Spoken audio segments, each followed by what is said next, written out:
So,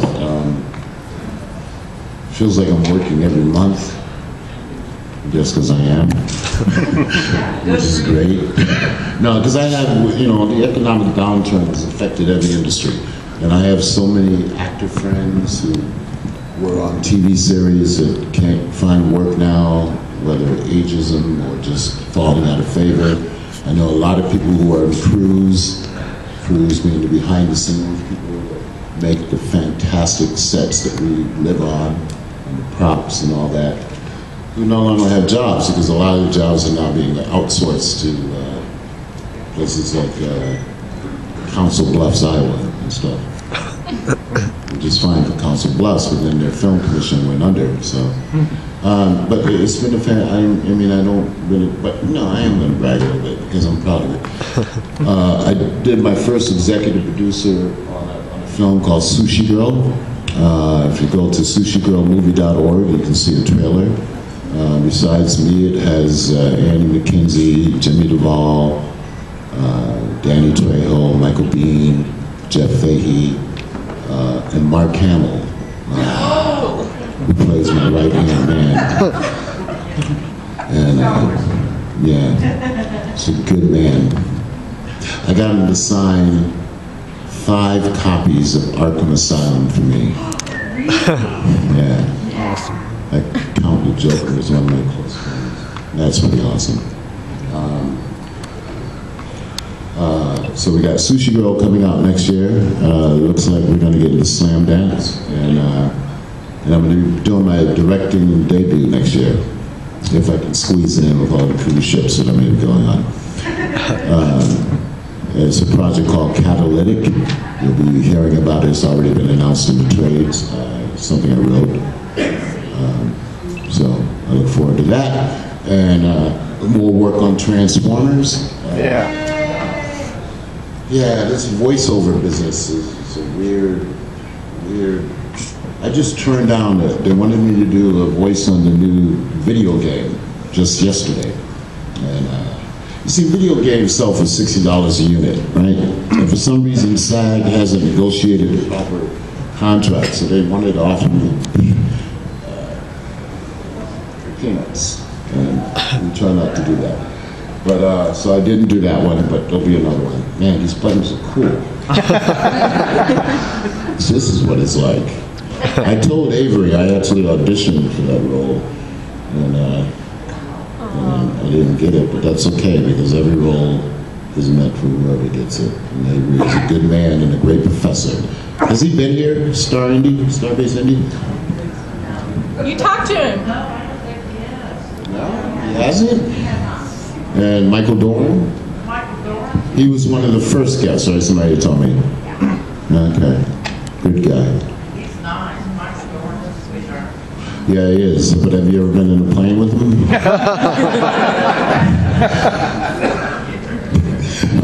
I won't do that again. What? He crashed his own plane. He owned a plane and he crashed it. Oh, he didn't tell me that. Why would he? He said it's fine, it'll work great, it's cool. Oh boy, it was almost like I did a movie in Kenya once called The Last Elephant with James Earl Jones and Isabella Rossellini, John Lithgow, and I played a pilot, a Kenyan pilot.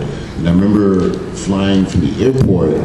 We happened to be in the plane that we were using in the movie. So the guy turns to me and says, "Would you like to try?" I said, "You know I've never flown, right?" He says, "No, it's nothing to it. It's the hard part is the landing and the takeoff. So just take over the wheel." Maybe do yoke.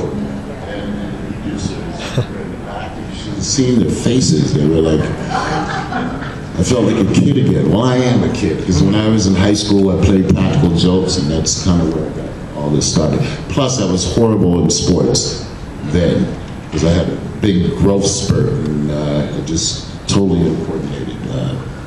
I'd walk down the hall and fall into lockers and stuff, and the basketball coach would just shake his head.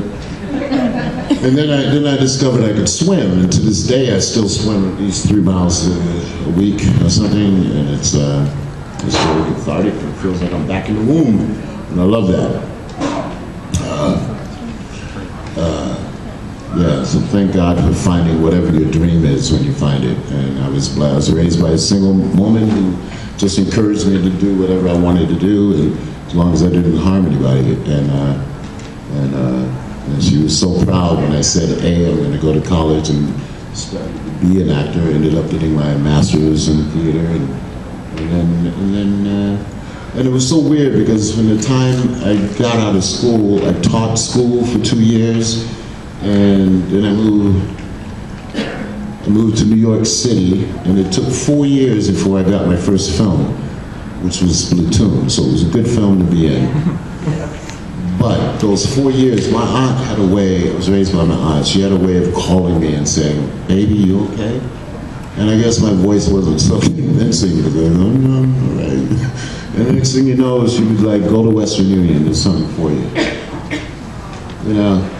And I tried my best to pay her back since then. And I think I was successful. But I remember she was so proud when I told her I got Star Trek. Because we used to work on that, we used to watch that. That was one of my therapy sessions, and she was just, her face was beaming, so I knew it was important. And then the episode of the Deep Space Nine, The Visitor, was one of my favorite moments of television. I remember when she had passed away, and I was like devastated because I felt like I lost my #1 fan, my #1 supporter. But for about 2-3 months, I couldn't work. I just wasn't feeling it. And all of a sudden, they sent me that script. And it was like, she was like reaching down saying, you got to go back to work, and I want you to channel me. So that's where that comes from. You gotta have people that live in your heart and live in your life and you strive for something, right? Yes? Can I please move that stool? It drives me crazy. You're awesome, thank you. It was blocking you. Yes. It may not be fair because this is what I was going to ask you. You just mentioned both episodes.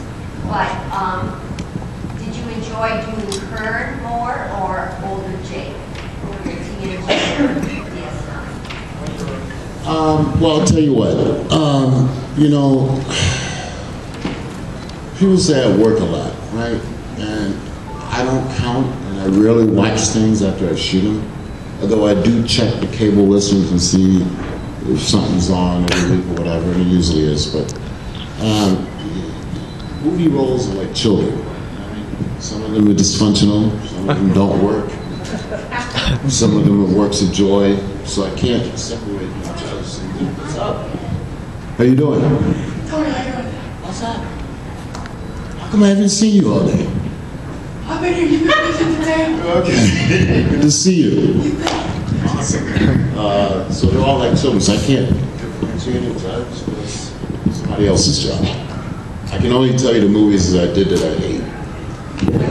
I'm not going to get into that. I'll tell you this, you're only as good as your weakest link. I learned that. So, and as a producer and director now, I'm going to take care of myself and make sure I surround myself by people that are dedicated, that are not just showing up for the paycheck, or actually doing it because they can't do anything else. Right?